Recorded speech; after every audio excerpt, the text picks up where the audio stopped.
hello guys तो केने আছে আশা কৰো ভালে আছে তো আজিৰ এই স্পেশাল ভিডিওটিত আমি আলোচনা কৰিম 2021 বৰ্ষৰ মেট্ৰিক পৰীক্ষা আৰু হাই সেকেন্ডাৰী পৰীক্ষাৰ ৰুটিন কেনেকৈ চাব অৰ্থাৎ কেনেকৈ ডাউনলোড কৰিব ঠিক আছে প্ৰমাণ সহকাৰে দেখুৱাম লাইভ প্ৰুফ দেখুৱাম তো ভিডিওটি স্কিপ নকৰাকৈ সম্পূৰ্ণকৈ চাব আৰু এই চেনেলটিত যদি নতুন আছে চেনেলটো সাবস্ক্ৰাইব কৰি দিব আৰু ভিডিওটিত এটা লাইক কৰি দিব তো ফাৰ্স্ট টাইম আমি কি কৰিম ফাৰ্স্ট টাইম আমি গুগলত যাম গুগলত যোৱাৰ পিছত আমি টাইপ কৰিম তো চাই থাকিব ভিডিওটি তো গুগলত যোৱাৰ পিছত টাইপ কৰিব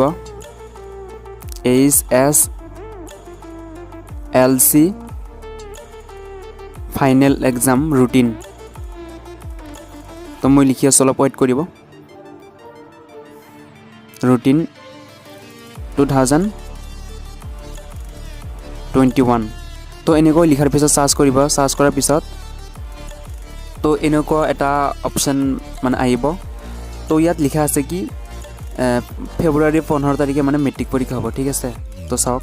তো এইবিলাক মিছা কথা ঠিক আছে এইবিলাক 100% ফেক মানে গুগলত তো চালে গুগলত ডাইৰেক্ট মিছা কথা আহিল তো আমি কেনেকৈ চাম তো গুগলত তো প্ৰমাণটো চালে তো ডাইৰেক্ট এটা ৱেবছাইটত ক্লিক কৰিব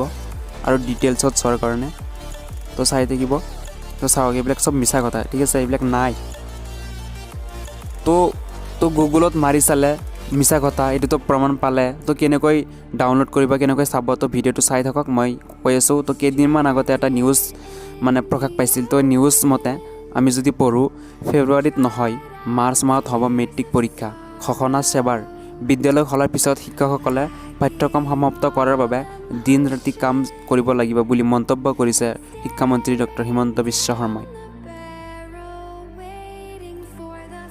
2021 বৰ্ষত ফেব্ৰুৱাৰীত নহয় হাই স্কুল শিক্ষান্ত পৰীক্ষা তাৰ পৰিৱৰ্তে মাৰ্চ মাহত অনুষ্ঠিত হ'ব মেট্ৰিক পৰীক্ষা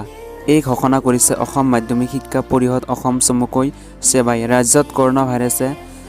ত্ৰাসৰ সৃষ্টি কৰাৰ বাবে এই সিদ্ধান্ত গ্ৰহণ কৰিছে সেৱাই কিন্তু পৰিস্থিতি সলনি হ'ব পাৰে পৰীক্ষাৰ দিন অথবা মাহ পূৰ্বৰ পৰাই ফেব্ৰুৱাৰী মাহত মাজ ভাগত অনুষ্ঠিত হৈ আহিছিল পৰীক্ষা 6টা মাহ ধৰি ৰাজ্যত বন্ধ হৈ আছে চৰকাৰী আৰু বেচৰকাৰী বিদ্যালয়সমূহ যাৰ বাবে শিক্ষা গ্ৰহণ কৰিব পৰা নাই ছাত্ৰ ছাত্ৰীসকলে অনলাইনৰ জৰিয়তে শিক্ষাদান কৰি থকা হৈছে যদিও 100% উপকৃত হ'ব কেৱল 70% ছাত্ৰ ছাত্ৰীকে চুব পাৰিছে সেৱাই হেয়া পৰীক্ষা পিছুৱা অন্য এক কাৰণ সেৱাৰ অধ্যক্ষ ৰমেশ চন্দ্ৰ জৈনে জনোৱা অনুসৰি কোভিডৰ বাবে ফেব্ৰুৱাৰীৰ পৰিৱৰ্তে এইবাৰ মাৰ্চ মাহৰ প্ৰথম অথবা দ্বিতীয় সপ্তাহত আৰম্ভ হ'ব মেট্ৰিক পৰীক্ষা বিদ্যালয় খোলাৰ পিছত শিক্ষকসকলে পাঠ্যক্ৰম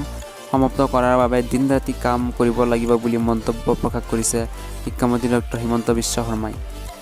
আনহাতে সেৱাই ইতিমধ্যে 30% পাঠ্যক্ৰম হ্ৰাস কৰাৰ বাবে সিদ্ধান্ত গ্ৰহণ কৰিছে তো গাইজ এই নিউজ মতে আমি ডাইৰেক্টলি কনফাৰ্ম হৈ গ'লো যে মেট্ৰিক পৰীক্ষা এবাৰ মাৰ্চ মাহৰ দ্বিতীয় অথবা প্ৰথম সপ্তাহত হৈ যাব ঠিক আছে তো আপুনি তো নিউজ চালে ডাইৰেক্টলি প্ৰমাণ সহকাৰে চালে তো মেট্ৰিক পৰীক্ষাৰ ৰুটিন ডাইৰেক্টলি অফিচিয়েলভাৱে মানে সেৱাই ঘোষণা কৰা নাই আৰু যেতিয়া ঘোষণা কৰিব তেতিয়া এই চেনেলত পাই যাব ঠিক আছে